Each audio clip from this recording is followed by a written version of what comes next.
మన డొమిని రెవెన్యూకి మనకి ఆది కర్మయోగి ఒక సెలెక్ట్ అయ్యింది అనమాట. అంటే మన ఎవరైతే ఆది కర్మయోగి అంటే మన గిరిజనులమే కదా. ఈ రాష్ట్ర ప్రభుత్వం కేంద్ర ప్రభుత్వం కలుపుకొని ఆది కర్మయోగి తీసుకొచ్చిన దీంట్లో ఏం లేదు.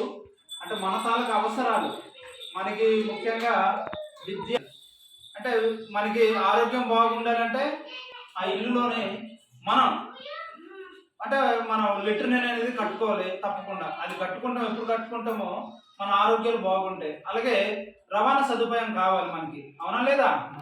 రోడ్డు ఉండాలి. అంటే మీరు ఎక్కడికైనా ఆరోగ్య రీత్యా కానీ లేదంటే చదువుకోవాలనుకున్నా సరే మనకి రోడ్డు సదుపాయం ఉంటాయి. రోడ్డు సదుపాయం అంటే మనకి తార్ రోడ్డు లేదా బీటీ రోడ్డు ఇట్లాంటి అవకాశాలు కల్పిస్తున్నాయి. కాబట్టి దాంట్లో భాగంగానే మనకి ఎన్ని ఉన్నాయి. అసలు మనకు కావాల్సింది ఏంటంటే త్రాగునీరు ఉండాలి, విద్య కావాలి.